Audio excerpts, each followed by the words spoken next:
चलिए दोस्तों, बात करते हैं मेंडल के तीसरे नियम की। तो आप सबको पता होगा मेंडल ने 3 नियम दिए थे। 3 नियम में से एक नियम हर बार बोर्ड पेपर में पूछा जाता है दोस्तों। तो प्रभाविता का नियम हो गया, पृथक्करण का नियम हो गया, स्वतंत्र अभिवहन का नियम हो गया। तो 2 नियम के वीडियो दोस्तों पहले से अपलोड कर चुका हूँ, उनको देख लीजिएगा। बाकी तीसरा नियम बहुत ही अच्छे से आपको समझा देंगे। अगर अच्छे से वीडियो देख लेते हैं तो आपका क्वेश्चन गलत नहीं होगा। चलिए तो बात करते हैं। देखो, सबसे पहले आपको परिभाषा में क्या लिखना है।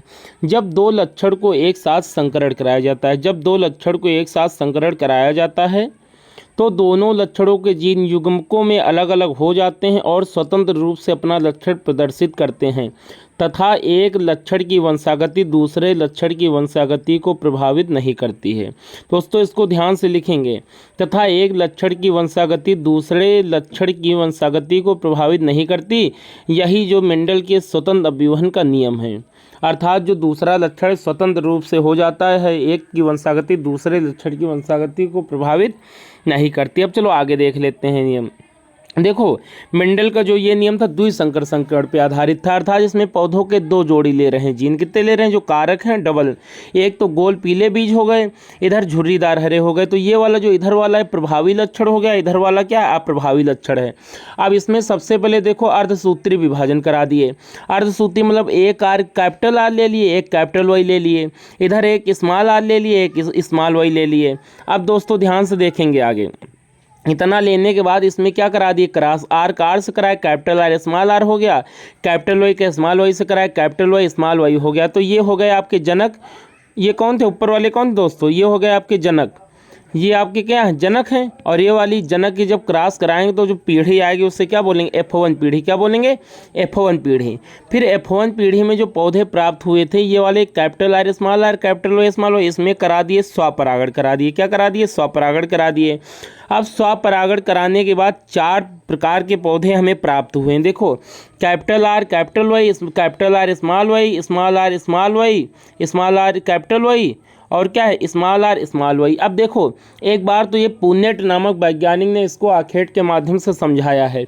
तो सबसे पहले देखो 4 1 2 3 4 4 पौधे थे। तो 1 2 3 4 ये लिख दिए। इसके बाद चारों पौधे इधर लिख दिए 1 2 3 4। इस सिंबल का मतलब होता है ये ऊपर वाला नर हो गया, नीचे वाला मादा हो गया। अब बात करेंगे। देखो, अब इसका क्रॉस कराना देख लीजिए। वेरी जी, इसमें बहुत बड़ी बात दोस्तों कुछ नहीं, इसमें देखने में लगता है आपको। देखो, आर का आर से करा दिए तो क्या हो गया?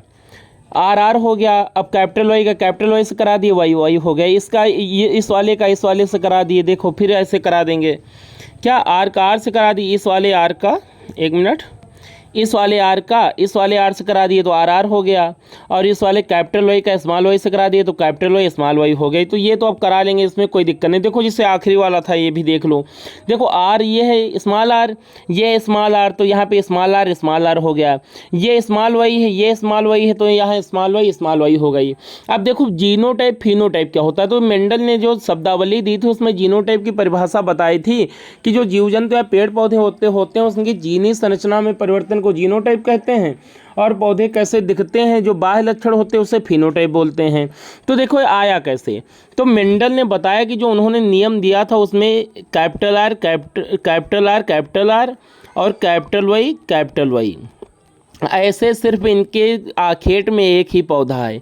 अर्थात जो पहला वाला है पूरे आप ये चक्र में देखेंगे एक ही पौधा ऐसा मिलेगा जिसकी जीन दोनों आर कैपिटल हो और दोनों वाई कैपिटल हो, ये मिलेगा। इसके बाद दूसरा देख लेते तो दूसरे में क्या है? देखो, एक क्या है दोस्तों, ध्यान से देखेंगे। एक है कैपिटल आर, एक है कैपिटल वाई, लेकिन एक स्मॉल वाई है। ऐसे पौधों की बात करेंगे तो इसमें सिर्फ 2 मिलेंगे। एक ये हो गया, एक ये हो गया। तो 1:2:2:4:1 1:2:1 ऐसे ही देख लेंगे। जैसे आखिरी वाला मैं बात कर लेता हूँ, नहीं वीडियो लंबी हो जाएगी। देखो, अब देखो ध्यान से देखो, ये वाला आखिरी वाला क्या है? एक मिनट, ये आखिरी वाला दोनों कैपिटल आर हैं और दोनों स्मॉल वाई हैं। तो देखो, ऐसे पौधे इसमें सिर्फ एक मिलेंगे। अर्थात ये पूरे आप चक्र में देखेंगे कोई ऐसा पौधा नहीं मिलेगा जो दोनों आर स्मॉल हो दोनों वाई स्मॉल हो। तो ये समझ में आ गया होगा जीनोटाइप क्या है। अब फिनोटाइप की बात करते हैं दोस्तों। तो फिनोटाइप का मतलब क्या होता है? ऐसे मेंडल की जो आखेट है जो पुन्नेट ने बताया था, इसमें 9 पौधे हैं जो लंबे हैं, शुद्ध लंबे नहीं लेकिन लंबे व गोल हैं। क्या? लंबे व गोल हैं। अब देखो, इसका मतलब ये हो गया कि देखेंगे ध्यान से, एक कैपिटल आर, एक स्मॉल आर हो, कोई दिक्कत नहीं, एक कैपिटल वाई हो और एक स्मॉल वाई हो, क्या एक स्मॉल वाई हो।